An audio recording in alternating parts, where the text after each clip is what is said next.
ces cristaux du pays qu'on enchaîne. Oh, et partisans, ouvriers, paysans, c'est l'alarme. Ce soir, l'ennemi connaîtra le prix du sang. Définition du mot résister. Résister, ne céder pas au choc, à l'effort, à l'impression d'un corps. Se défendre, opposer la force à la force. S'opposer au dessein, aux volontés de quelqu'un. Supporter facilement la peine, le travail. Dans la mémoire collective des Français, la résistance a longtemps été celle des armes, des mitraillettes Sten, des attentats, des trains qui déraillent et des ponts qui explosent. Bien sûr, cette résistance est bien réelle, et elle en a incarné la mémoire pendant des décennies. Mais la résistance est bien plus large, bien plus vaste. Elle prend des formes diverses, à des visages variés. L'art et la littérature ne pouvaient en être tenus éloignés. Des artistes et écrivains se sont battus avec ces armes. Ils se sont servis de leur talent pour résister à l'occupant, à la dictature de Vichy, à l'enfermement, à la déportation.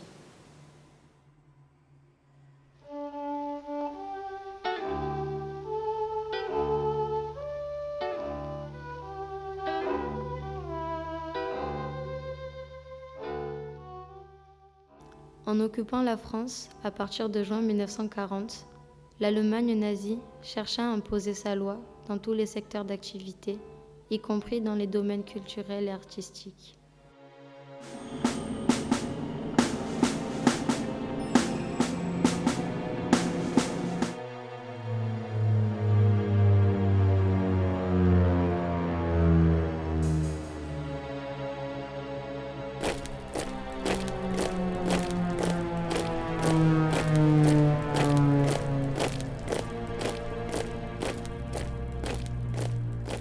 L'État français mit aussi en place une politique avec les premières mesures prises à l'encontre des Juifs, dès octobre 1940, les excluant de certaines professions.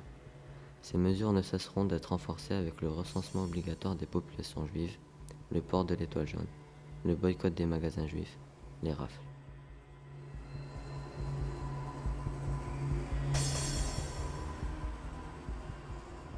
Les insignes que vous voyez sur les façades de mairie, liberté, égalité, fraternité, la devise républicaine, c'était parti ça.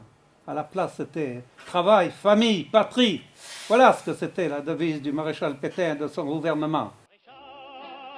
Nous voilà devant toi, le sauveur de la France. Nous jurons, nous tes gars, de servir et de suivre tes pas. Maréchal, nous voilà.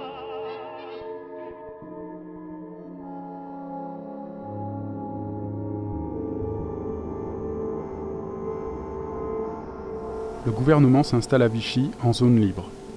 Le 10 juillet 1940, Pétain se fait accorder les pleins pouvoirs. C'est la fin de la Troisième République, remplacée par un nouveau régime, l'État français, qui va collaborer avec l'Allemagne. Oui, l'État est là avec Pétain qui a les pleins pouvoirs. Dès juillet 40 et sans aucune pression des Allemands, il crée des camps d'internement pour les étrangers. Travail, famille, patrie. Ou comment bâtir une France disciplinée, saine et pure.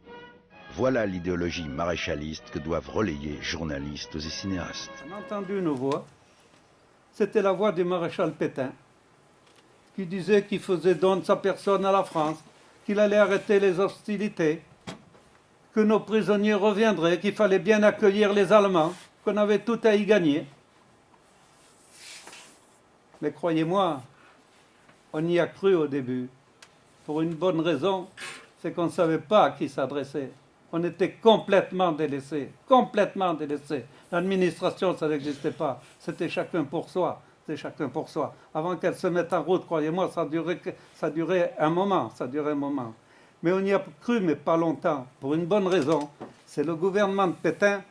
Ça a été un gouvernement de collaboration. C'était que des ministres qui étaient pour la collaboration et pour la victoire de l'Allemagne.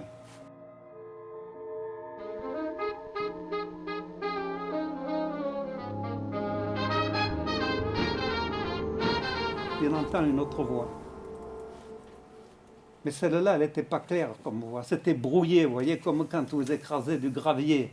Il fallait coller l'oreille contre le poste de TSF pour bien entendre ce qu'on disait. Ici, Londres, les Français parlent français. C'était le général de Gaulle qui nous disait tout à fait le contraire. Il disait, prenez patience, la France a perdu une bataille, mais n'a pas perdu la guerre. Prenez patience, les armées d'Afrique du Nord et nos alliés viendront pour la libération, seraient libérés, ne collaborez pas.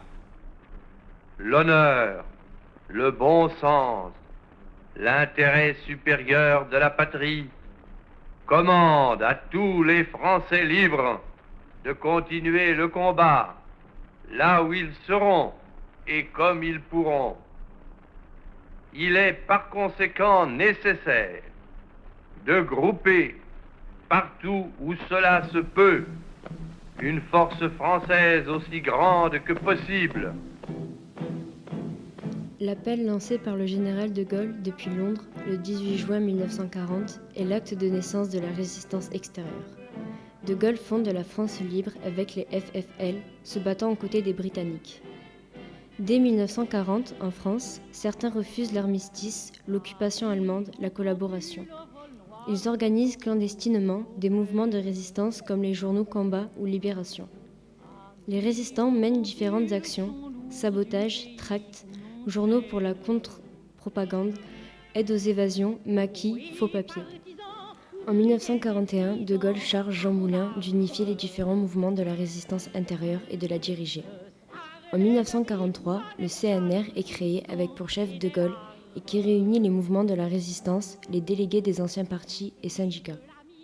Radio Paris ment, Radio Paris est allemand, Radio Paris ment, Radio Paris ment, Radio Paris. Alors ça c'était les Anglais, la radio Londres qui envoyait, disait Radio Paris ment, Radio Paris ment, Radio Paris est allemand. Ça ils l'ont bien dit, hein, c'est bien vrai, on disait.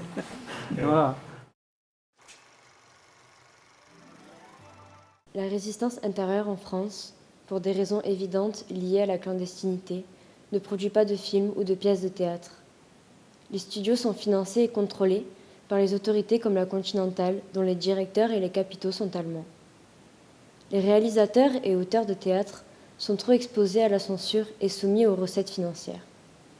Cependant, certains films et pièces ont été interprétés par le public comme des œuvres engagées. C'est le cas au théâtre d'Antigone d'Anouilh ou de Huis clos de Jean-Paul Sartre, ou pour le cinéma, Les Visiteurs du soir de Marcel Carné, sorti en 1942. Au-delà des films, des actualités filmées sont diffusées dans les salles avant le grand film et sont des vecteurs essentiels de propagande. Certaines productions, surtout américaines et anglaises, sont interdites. De nombreux producteurs, cinéastes et acteurs juifs sont interdits d'exercer suite aux lois antisémites d'octobre 1940 et juin 1942, puis arrêtés. D'autres décident de s'exiler pour pouvoir continuer à travailler librement. Jean Gabin part aux États-Unis en 1941. Certains artistes ou intellectuels utilisent leur métier comme une façade pour tromper les autorités. Albert Camus continue à écrire et à publier légalement, mais parallèlement entre en résistance. René Hichet, sculpteur et membre du réseau du Musée de l'Homme, puis du mouvement Libération, utilise son atelier pour cacher des armes dans des moules. Il profite de son statut d'artiste officiel pour financer son réseau en passant de fausses commandes artistiques. Les artistes ont recours à leur talent pour résister. Le choix des armes est évident. Leur art, leur création. Il s'agit pour eux de garder la parole et de poursuivre leur création malgré la propagande et la censure. Un certain nombre d'artistes sont dans la logique du spectacle qui continue. Ils y sont encouragés par le fait qu'il y a un gouvernement officiel, celui du maréchal, qui leur dit « Nous continuons, l'État français est là ».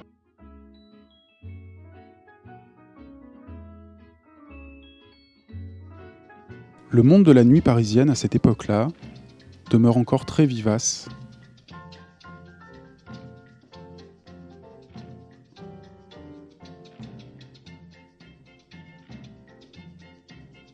Une figure cependant ressort, elle s'appelle Joséphine Baker. C'est une chanteuse et une danseuse américaine au profil atypique.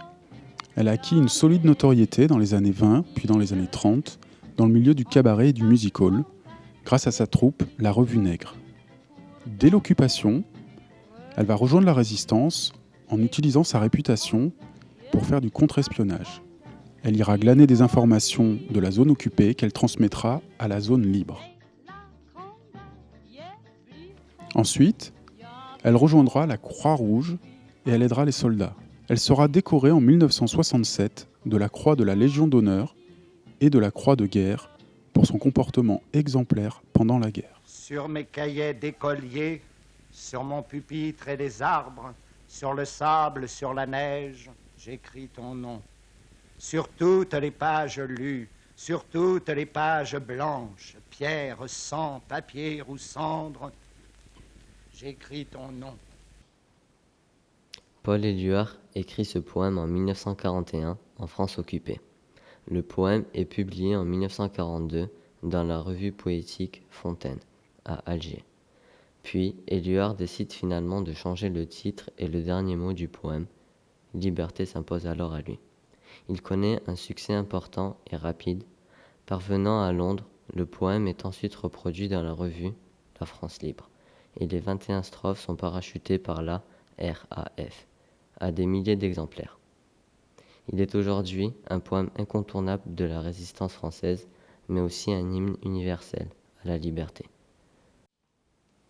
Joseph Kessel entre en résistance très tôt après que son œuvre ait été interdite dans la liste Auto en octobre 1940.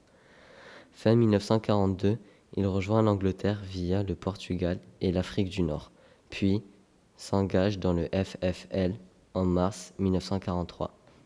C'est alors qu'il commence l'écriture d'un roman sur la résistance en France intitulé « L'armée des ombres ». Il collecte des témoignages de résistants à Londres et mêle des souvenirs personnels. Ce livre est achevé en septembre 1943. Il devient une référence pour la compréhension de la vie quotidienne et clandestine de la résistance grâce à son réalisme. Ce pilote de l'armée française est aussi un écrivain reconnu avant-guerre. Après l'armistice, il se réfugie à New York où il essaie de convaincre les États-Unis d'entrer en guerre. Il ne rejoint cependant pas la France libre car il est peu favorable au général de Gaulle. Depuis New York, il publie Pilote de guerre en 1942 qui relate la bataille de France de juin 1940 et Le Petit Prince en 1943. Suite au débarquement allié en Afrique du Nord, il lance un appel à la radio américaine en novembre 1942. Français, réconcilions-nous pour servir.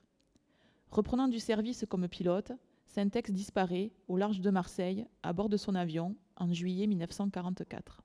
Au printemps 1941, les résistants mettent en place des structures clandestines d'édition pour publier leurs revues, recueils et romans. Louis Aragon et sa femme Elsa Triolet créent ainsi la Bibliothèque française. Mais la maison d'édition la plus connue reste les Éditions de Minuit, fondées en 1941 par Pierre de Lescure et Jean Brulaire.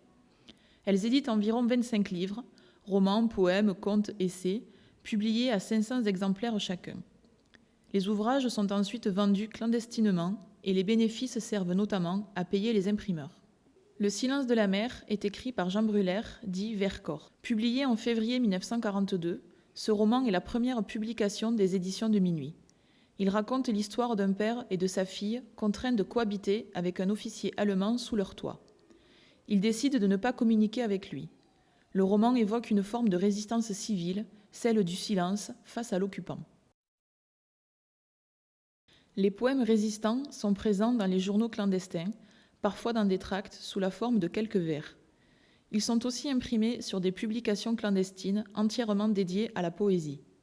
Un recueil de poèmes, L'honneur des poètes, est imprimé par les Éditions de Minuit.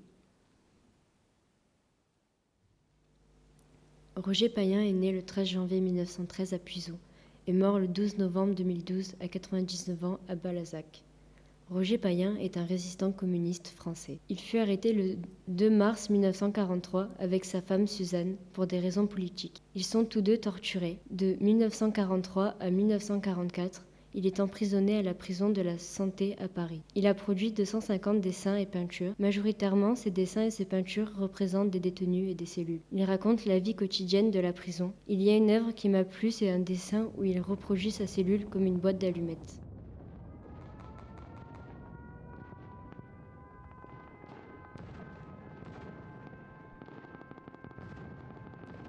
La protection du patrimoine va être, pour beaucoup, une forte motivation et une priorité. Si les nazis interdisent et détruisent des œuvres d'artistes juifs, Notamment, ils tentent également de s'accaparer et de piller le patrimoine national des pays qu'ils occupent. Une impressionnante quantité de peintures, sculptures et mobilier d'art est alors transférée en Allemagne. André Thompson, conservateur de musée, participe à l'évacuation des œuvres du musée du Louvre.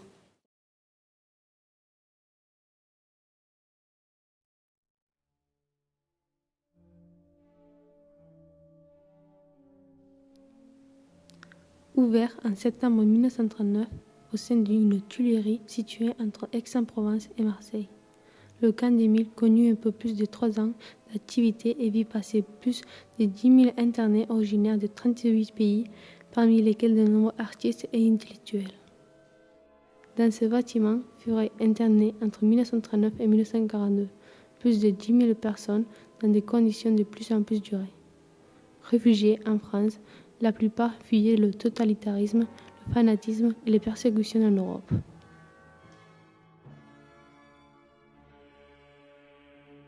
De cet endroit, en août et septembre 1942, plus de 2000 hommes, femmes et enfants juifs ont été déportés du camp d'Émile au camp d'extermination nazi d'Auschwitz via Drancy. Réfugiés d'Europe centrale ou juifs de France, ils ont été livrés par le gouvernement de Vichy, avant même l'occupation allemande de la zone sud.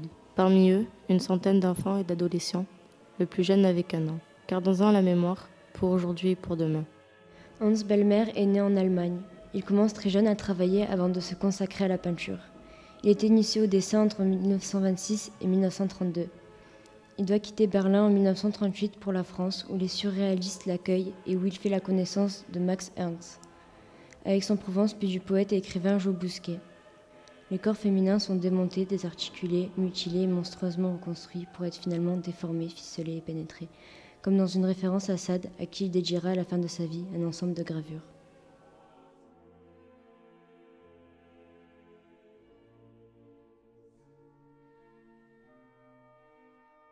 Né en Allemagne, cet artiste abandonne rapidement ses études de philosophie et d'histoire de l'art pour se consacrer à ses différentes passions, la sculpture, la poésie et enfin la peinture. Il fondera les Dada de Cologne avec 2 activistes sociaux. Il sert aux côtés de l'armée allemande durant la Première Guerre mondiale. Ce n'est qu'après celle-ci, en 1919, que Max Ernst commence à peindre de façon professionnelle. Dès le déclenchement de la Seconde Guerre mondiale, Max Ernst est arrêté comme un étranger et ennemi, interné dans le camp d'Émile, près d'Aix-en-Provence, duquel il ne réussira à sortir qu'en 1941. Il s'en ira alors pour les États-Unis jusqu'en 1953, date de son retour en France. Max Ernst est un artiste qui aura su marquer de son influence le grand mouvement surréaliste des années d'entre-guerres, notamment avec une de ses œuvres caractéristiques qui fut « L'ange du foyer », qui n'est autre qu'un titre totalement ironique.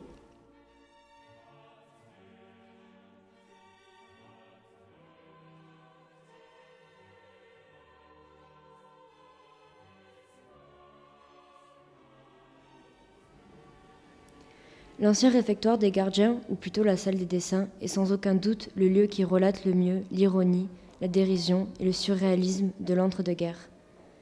Ce n'était pas que de simples peintures qui se tenaient devant nous, mais l'expression de révolte, le souffle de liberté et l'inlassable espoir de voir à nouveau le jour se lever.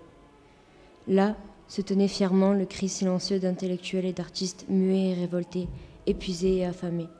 Les murs n'étaient autres que la représentation en elle-même de la volonté de résister en tant qu'homme.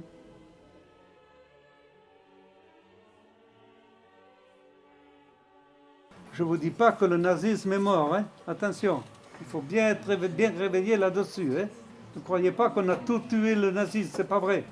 Lors de notre visite au camp d'Émile, notre guide nous a expliqué que ces signes nazis sur le mur avaient été réalisés après 1945, preuve, comme le dit Étienne Girard, que le nazisme est loin d'être mort. Il nous appartient de ne jamais oublier, de combattre la peste brune, de ne pas céder aux sirènes faciles et viles de la discrimination. Combattre. Si j'ai une justice infaillible, c'est bien celle d'un peuple ivre de liberté. S'il est une justice une et indivisible, c'est celle qui combat la fraternité. Courage. Créer pour résister. Résister et écrire. Écrire, résister. Tout peut craquer. Mon corps, mes mains, mes jambes, tant que reste l'art, je vis.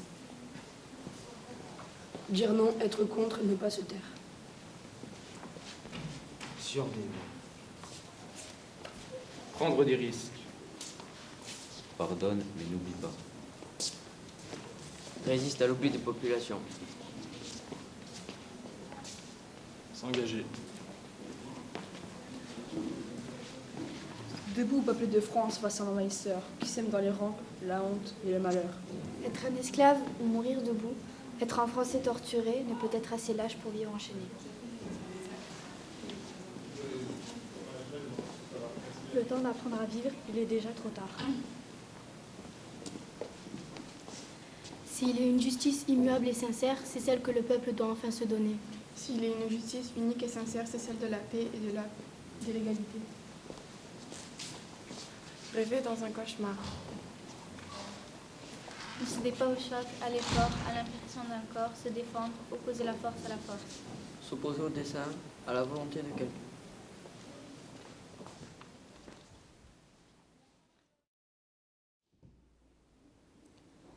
Ami, entends-tu le vol noir des corbeaux sur nos plaines?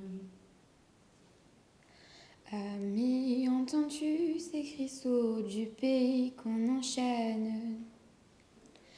Ohé, partisans, ouvriers, paysans, c'est l'alarme.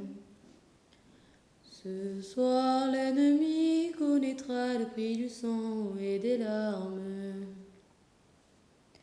Montez de la mine, descendez des collines, camarades. Sortez de la paille les fusils, la mitraille, les grenades. Ohé, les tueurs à la balle et au couteau, tuez vite. Ohé, saboteurs, attention à ton fardeau, dynamite. C'est nous qui brisons les barreaux des prisons pour nos frères. La haine à nos trous, c'est la faim qui nous pousse la misère. Il y a des pays où les gens au creux des lits font des rêves. Ici, nous vois-tu, nous on marche et nous on tue, nous on crève.